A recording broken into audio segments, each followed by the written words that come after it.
Le bonsoir à toutes et à tous, bienvenue pour cette nouvelle vidéo où on va enfin traiter des plus mauvais films de l'année. Bienvenue sur les flops films de 2024. C'est toujours l'événement de fin d'année qu'on attend un peu tous, même moi hein, quand je regarde pas mal de vidéos aussi sur YouTube. Et cette fois-ci, ça y est, c'est mon tour, c'est à moi de vous dévaler mon top 10 des pires films de l'année. Et il y en a eu, j'ai trouvé que c'était pas une année qualitativement génial en termes de films cette année. Il y a quand même quelques boosts, mais c'est pas non plus une année catastrophique non plus. Et c'est pareil un peu pour les tops qui sortira du coup très bientôt. On a eu quand même de bons films, de très bons films, mais c'était pas non plus aussi incroyable que l'année dernière, j'ai l'impression. Voilà, vous me direz dans les commentaires si vous êtes un peu d'accord avec moi. J'ai trouvé que cette année 2024 était un peu moins puissante en termes de cinéma que de qualité de film. Après voilà, il y a eu la grève à Hollywood et aussi tout ça, ça a dû faire tader beaucoup de choses. Et quand je vois les sorties qui sont en 2025, ça donne beaucoup plus envie. Alors cette année, j'ai vu une trentaine de films au cinéma. J'ai vu en tout dans l'année une centaine de films. L'année dernière, j'avais pas traité dans mes tops et les flops des films que j'avais pas vus au cinéma cette année. Et cette année, voilà, je m'étais dit que c'est vraiment important de parler que des films que j'ai vus au ciné et que des films dont j'ai fait des critiques. Cette année, j'ai un peu plus fait de critiques sur les films de plateforme, Netflix, Prime, etc., etc. Mais pour moi, le but, c'était le moins possible de parler des plateformes. C'était vraiment de faire en sorte d'inciter les gens à se rendre le plus souvent en salle. Mais je me rends compte que les collègues youtubeurs, en fait, eux, traitent énormément des films qui sont sur les plateformes. Et il y en a plein qui apparaissent dans leur top. Et surtout les flops, faut pas se le cacher. Mais voilà, je vois qu'en fait, ils mettent beaucoup en avant les films qu'ils voient pas au ciné. Donc du coup, j'ai décidé que j'allais aussi m'y mettre cette année. Mais donc voilà, vous verrez qu'il y aura peut-être des films de plateforme qui seront dans mes tops et mes flops. Et j'essaierai l'année prochaine de traiter aussi un peu plus des films des plateformes parce que je vois que c'est aussi important parce que tout le monde ne va pas au cinéma et on est là pour faire des critiques de films et pas que des critiques de films au cinéma, même si c'est évidemment priorité au cinéma. Donc on va arrêter le blabla et on va commencer du coup dès maintenant par la 10e position. Il n'y a pas de mention honorable ou déshonorable cette année. On y va direct, on rentre dans le sujet. Et c'est parti. En 10e position, Joker, Folie à 2.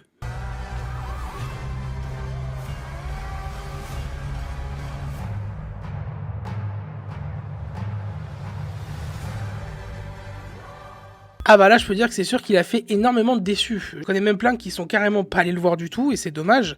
Alors Joker Folie à 2 c'est pas non plus une catastrophe de fou, c'est juste une très grosse déception. Évidemment le 1 avait marché de fou de zinzin, personne ne l'attendait au tournant, ça a été un succès incroyable, 50 millions de budget et 1 milliard au box-office. Tout le monde c'était un chef-d'œuvre, ça a retourné beaucoup de cerveaux, dont le mien aussi. Il n'y avait pas besoin de suite, hein, le 1 se suffisait à lui-même et ils ont fait une suite et on ne sait pas pourquoi mais le réalisateur Todd Phillips a décidé de faire un doigt à Hollywood mais aussi du coup à nous, ces spectateurs qui avons tant idolâtré ce personnage du Joker et il a décidé du coup de faire l'inverse un peu de tout ce qu'il avait fait dans le 1.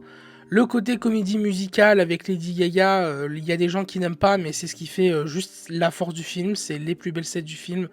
Mais voilà, sinon comparé au 1, bah, c'est super long, on s'ennuie, ça n'avance jamais et on se fait chier malheureusement. Donc voilà, il y a toujours cette vibe Joker, il y a toujours Joaquin Phoenix, il y a Gaga dedans, donc ça reste les seuls points positifs. Mais malheureusement, voilà, hein, c'est...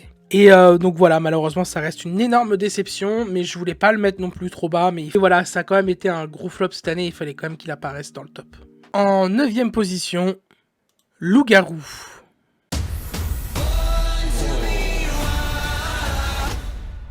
Le Loup-garou du coup de Netflix, voilà cette année on a eu 2 sorties Loup-garou, il y a eu la série sur Canal+, que je n'ai pas vue mais j'en entends que des louanges, et ce Loup-garou sorti du coup sur Netflix, voilà, avec Franck Dubosc, Jean Reno, reprend une adaptation du jeu plateau Loup-garou, jeu de plateau, jeu de société, jeu de table, enfin vous connaissez quoi. C'est un film qui est énormément apparu dans les flops de cette année, voire même dans les top 3, top 5, peut-être même top 1 chez certains, c'était le film que les gens ont le plus détesté. Alors oui, c'était mauvais, ça on peut rien lui enlever.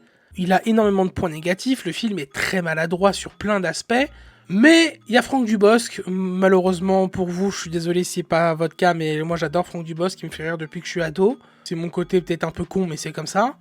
Jean Reno, ça reste Jean Reno, donc même si on voit qu'il en a rien à foutre d'être là et qu'il vient juste pour prendre son cachet, bah ça fait quand même plaisir de voir Jean Reno avec Franck Dubosc, c'est quand même incroyable. Et on est sur un thème, voilà, medieval fantasy, loup-garou. Moi, je suis aussi animateur. Loup-garou, c'est un truc que je connais par cœur. C'est un truc que j'ai fait 20 000 fois, que ce soit avec mon taf ou avec mes potes. Donc, même si, ouais, le lore du loup-garou est pas hyper bien exploité, bah, c'est un minimum. C'est un minimum. Et j'ai trouvé que la direction artistique était quand même assez sympa. Ils ont quand même créé pas mal de décors pour le film. Il y a des costumes qui sont cool. Les loups-garous dans l'exécution, ouais, ils sont pas hyper beaux, mais au moins ils sont pas faits par effets spéciaux. La majeure partie du temps, voilà, c'est quand même de vrais costumes, donc ça faut pas leur enlever. Donc voilà, je comprends que ça soit pas un bon film, ça c'est clair et net. Je comprends qu'il y ait beaucoup de gens qui ne l'ont pas aimé. Après, de là à le mettre dans tes top 1, top 2, top 3, bon, il y a eu pire quand même cette année.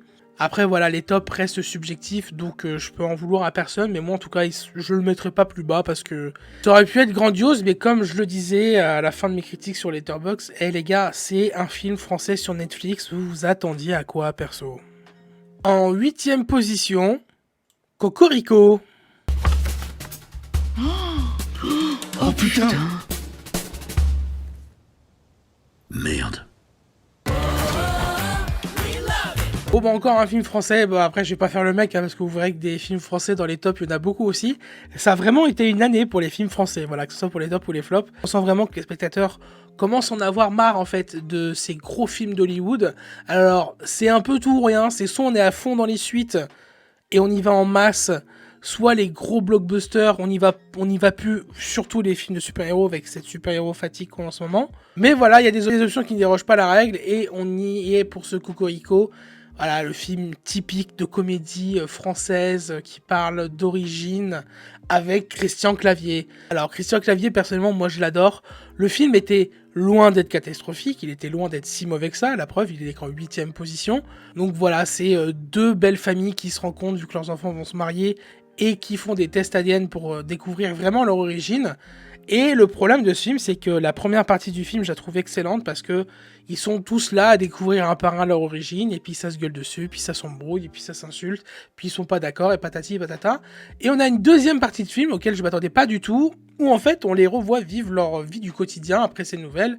Et au final, avec le temps, ils apprennent à accepter leur origine, à faire des choses, et puis ils deviennent amis, puis tout finit bien. Donc voilà, alors j'ai trouvé que la première partie en fait était vraiment super bien, c'était assumé, c'était drôle, il y a des vannes qui marchaient bien, et la deuxième partie je l'ai trouvée longue et ennuyante en fait. Je sais pas si c'était réellement un bon choix de faire ça, je pense que qu'il y ait une happy end et que ça finisse bien c'était logique, mais peut-être sur le dernier quart d'heure du film et pas sur les 45 dernières minutes en fait. Donc voilà, c'est un peu le problème que j'ai trouvé dans ce premier film parce que la première moitié je l'ai trouvée vraiment bonne et j'étais bah c'est cool en fait, c'est assez sympa, même si c'est très cliché. Et la dernière partie, j'ai fait « Oh putain, non, c'est long, je me fais chier, qu'est-ce qu'on fait là? C'est inintéressant maintenant ce qui se passe. » Donc voilà, je pense que je suis assez cool quand même. Allez, on passe à la suite. En 7ème position, Red One.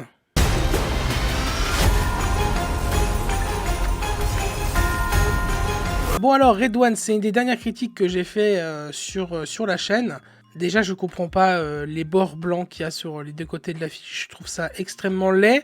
Bon alors, Red One, voilà, c'était une petite histoire de Noël refaite un peu à leur façon, en mode un Noël très moderne, avec un Père Noël très musclé, avec un The Rock garde du corps et un Chris Evans dans ses derniers rôles de loser comme il aime le faire. Voilà, pareil, Red One, c'était pas si mauvais, mais il y a plein de choses qui allaient pas. J'ai revu hier des images parce qu'il apparaissait aussi dans les flops de certains. Et quand j'ai vu les images choisies, évidemment, des images avec des fonds verts, mais horribles, voilà. Ce qui rend que le film est pas très bon, c'est surtout ça, en fait. C'est des fonds verts dégueux, c'est des effets spéciaux pas beaux. Tout n'est pas acheté, encore une fois, dans ce film. Tout n'est pas acheté. Et c'est pour ça qu'il est qu'en 7ème position. Et mais voilà, aussi, le problème, c'est que c'est un film qui a coûté vraiment extrêmement trop cher, je sais plus exactement le budget exact. Le film a coûté 250 millions, je crois, parce que The Rock a pris un cachet de 50 millions.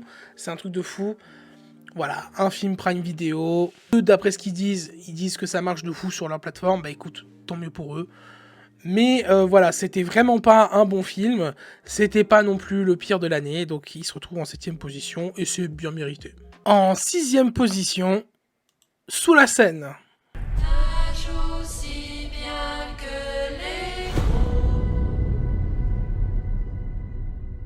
Bah tiens, encore un film issu d'une plateforme. Et c'est encore Netflix.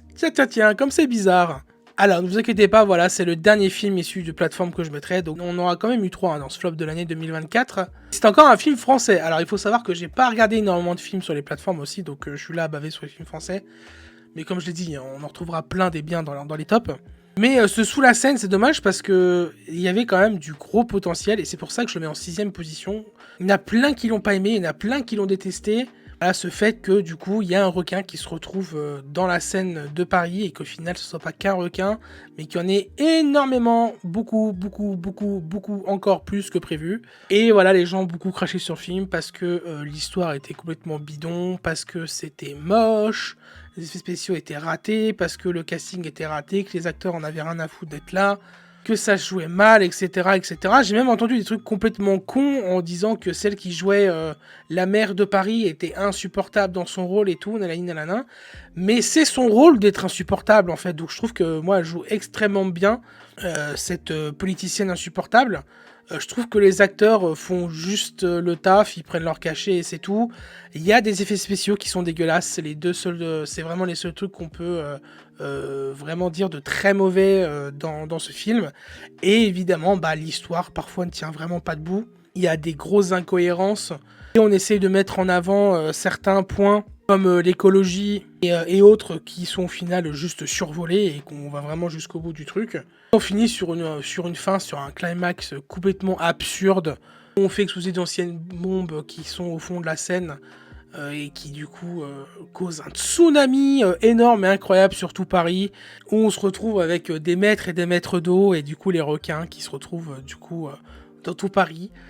Voilà, c'est déjà de base un espèce de film catastrophe qui, moi, n'est pas du tout mon genre, mais je sais que ça plaît à beaucoup de gens. Et il y aura une suite, parce qu'apparemment le film a assez bien marché sur Netflix, donc ils prévoient de faire la suite de Sous la Seine. Est-ce que du coup ça se passera sur Paris et qu'on aura dans tous ces requins? Si on rentre dans une suite un peu post-apocalyptique, survival comme ça peut être peut-être plus sympa que le premier, on verra. Voilà, j'ai surtout l'impression en fait que ces films plateformes se foutent un peu de la gueule de leurs spectateurs, quoi. C'est un peu ce que je retiens des 3 films que j'ai mis dans ce flop. Bon allez, maintenant on va parler que de films qui sont sortis au cinéma, c'est parti. En 5ème position, Kraven the Hunter.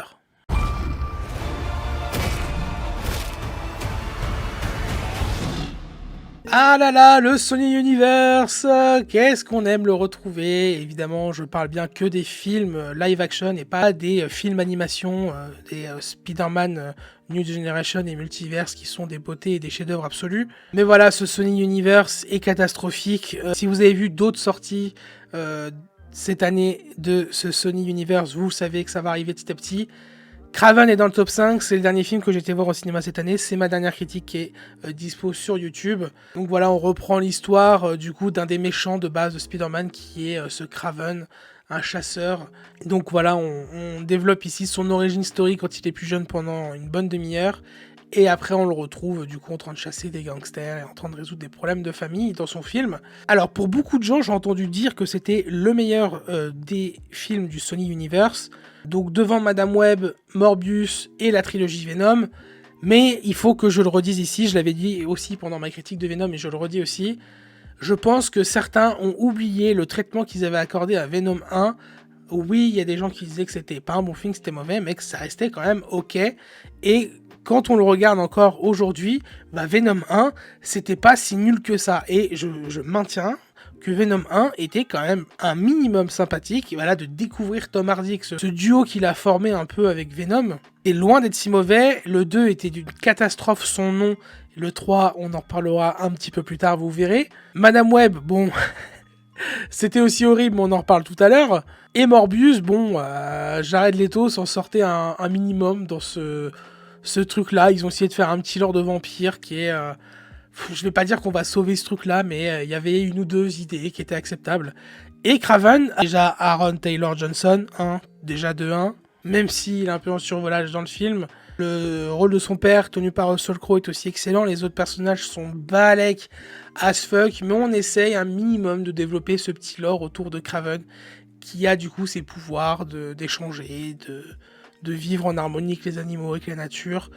C'est sanglant, ils assument le truc. Bon, le problème de Sony Universe et de ces films, c'est ils sont tournés comme si c'était des films qu'on tournait en début des années 2000. Ça a 20 ans de retard, toujours en termes d'action et en termes de cascade et de réalisation et de mise en scène, de cadre, etc.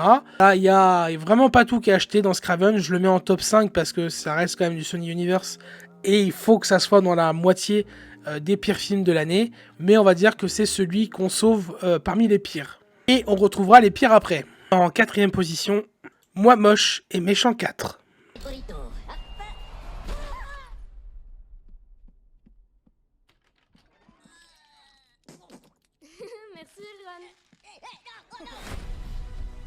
Oh, j'ai eu une canne de tout, j'ai failli m'étouffer.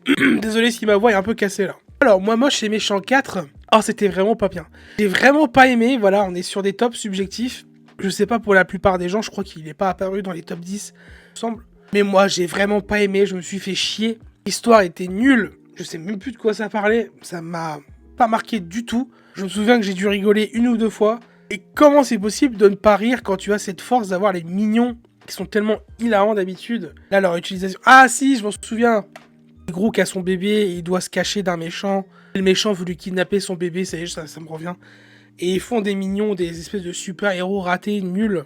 Là, il y avait un potentiel de fou de donner des pouvoirs à des mignons en mode super-héros. Ça pouvait être que excellent et c'était pas drôle. Et je me souviens que ce Moi moche et méchant ne m'avait pas du tout fait rire. J'ai pas accroché à l'histoire. Le seul truc qu'on peut y laisser, je me souviens, c'est que la qualité des effets spéciaux, enfin de l'animation en général, était magnifique. Sinon, je me souviens que je m'étais fait chier en fait.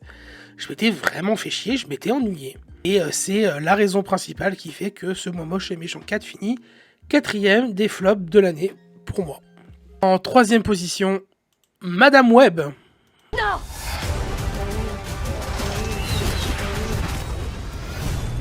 Ouais, tu te la racontes quoi. Peut-être un peu, ouais. Je suis en train de me remettre petit à petit là, mais je sens que j'ai encore la gorge un peu cassée là. Ça y est, on rentre dans le top 3, donc là on rentre vraiment dans le naze du nul, du plus naze.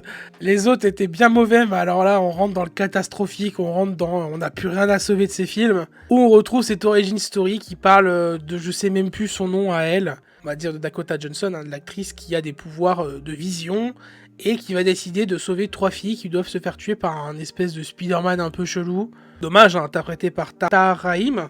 Et voilà, le film a, comme la majorité des films Sony Universe, que je vous le disais, 20 ans de retard. Mais le problème quand on a 20 ans de retard, et que le scénario est plat, et que le jeu d'acting est plat, et que tout est plat, il n'y a rien à se mettre sous la dent dans ce film, même les scènes d'action. Tout est plat, tout est mauvais, tout est... On dirait, je sais pas, un gros épisode de série ou un téléfilm de l'époque où on avait la première trilogie Spider-Man, mais en éclaté, en nul, avec aucune idée de mise en scène. Il n'y a rien à sauver de ce film. Même avec l'incroyable Sydney Sweeney, on n'a rien à sauver de ce film malheureusement, et c'est terrible.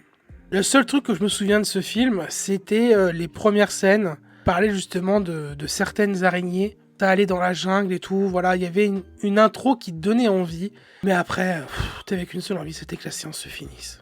En 2e position, à l'ancienne. Il a gagné le gros lot à la loterie. Il a gagné et il est mort, ce con. Personne n'est au courant qu'il est mort.